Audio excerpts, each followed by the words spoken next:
السلام علیکم دوستو، تو خوش آمدید ہے میرے یوٹیوب چینل اسلامک اسٹوریز پر۔ تو دوستو، آج ہم ایک ایسے عورت کے بارے میں بات کرنے جا رہے ہیں جس کے بارے میں نبی پاک صلی اللہ علیہ وسلم نے ارشاد فرمایا، مردوں میں سے تو بہت درجۂ کمال تک پہنچے، لیکن عورتوں میں سے ایک حضرت آسیہ اور ایک حضرت عیسیٰ علیہ السلام کی والدہ مریم درجۂ کمال تک پہنچی۔ تو دوستو، آج ہم انہی دونوں میں سے ایک عورت پر بات کرنے جا رہے ہیں۔ تو میری آپ سے گزارش ہے کہ ویڈیو پورا سنیں، اور چینل پر نئے ہیں تو چینل کو سبسکرائب کر لیں۔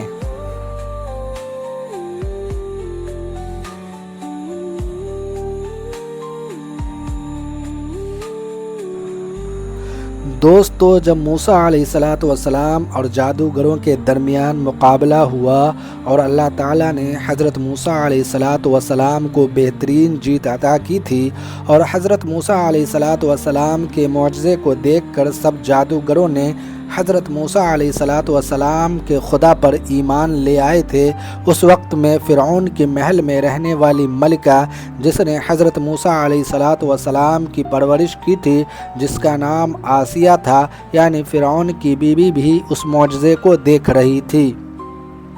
وہ بھی ایمان لے آئی تھی، لیکن فرعون کو وہ جانتی تھی اس کے ظلم و ستم کے بارے میں، اس وجہ سے اپنے ایمان کو چھپائے رکھا اور اندر ہی اندر اللہ تعالیٰ کی عبادت کیا کرتی تھی۔ دوستو، حضرت آسیہ پہلے سے ہی نیک، پرہیزگار، متقی تھیں، اور حضرت موسیٰ علیہ السلام کے معجزے کو دیکھ کر اور بھی متقی ہو گئیں۔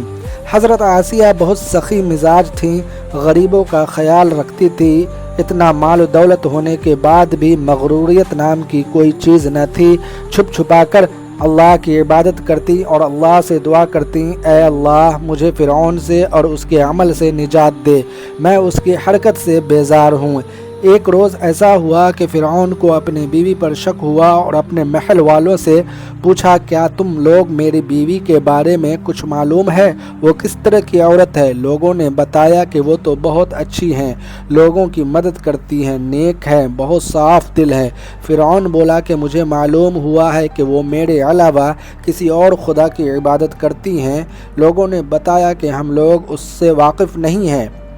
لہٰذا فرعون نے حضرت آسیہ کو دربار میں بلایا اور ان سے پوچھا، تو کسے اپنا معبود مانتی ہے؟ حضرت آسیہ نے بہت دلیری اور جذبہ ایمان سے جواب دیا، میں موسیٰ کے خدا پر ایمان رکھتی ہوں، جو میرا، تیرا اور تمام جہان کا خدا ہے۔ فرعون یہ سن کر غضبناک ہو گیا اور پورے شہر میں یہ شور ہو گیا کہ ملکہ نے فرعون کی خدائی کو ٹھکرا کر موسیٰ کے خدائی کا اعلان کر دیا ہے۔ اس وقت فرعون نے حضرت آسیہ کو سمجھا بجھا کر ڈرا دھمکا کر موسیٰ کے دین کو چھوڑنے کو کہا، لیکن حضرت آسیہ چٹان کی طرح اڑی رہیں اور فرعون کو بھی خدائی دعویٰ چھوڑنے کو کہا اور بولی، تو بھی موسیٰ کے خدا پر ایمان لے آ، جس کی وجہ سے فرعون اور بھی بوکھلا گیا اور سپاہیوں سے کہا کہ ملکہ کو گرم ریت پر لٹا دو تاکہ گرمی کی وجہ سے موسیٰ کے دین کو چھوڑ دے، لیکن آسیہ نے موسیٰ کے دین کو نہ چھوڑا۔ فرعون نے کہا، اگر تو نے موسیٰ کے دین کو چھوڑ دیا تو محل کے سب عیش و آرام تجھ کو ملے گی، لیکن حضرت آسیہ اس عیش و آرام پر ایمان رکھتی تھی کہ جو کبھی ختم نہ ہونے والی تھی۔ اس کے بعد فرعون نے حضرت آسیہ کا ثابت قدمی کو دیکھا تو حضرت آسیہ کو قتل کرنے کا فیصلہ کر لیا اور اپنے سپاہیوں کو حکم دیا کہ بڑے پتھر کے چٹان کا انتظام کرو اور آسیہ کو لٹا کر اس پتھر سے اسے کچل دو۔ جب سپاہیوں نے پتھر لایا اور حضرت آسیہ کو لٹا دیا گیا تو پروردگار نے حجاب ہٹا دیا اور حضرت آسیہ جنت کو اور وہ محل جو ان کے لیے بنائے گئے تھے اس کو اپنے آنکھوں سے دیکھ لیا۔ لہٰذا اس بڑے پتھر کو ان پر گرا دیا گیا اور حضرت آسیہ وفات پا گئی۔ نبی پاک صلی اللہ علیہ وسلم نے ارشاد فرمایا کہ جنتی عورتوں میں سے سب سے افضل ختیجہ ہیں، اس کے بعد فاطمہ ہیں، اس کے بعد مریم ہیں، اس کے بعد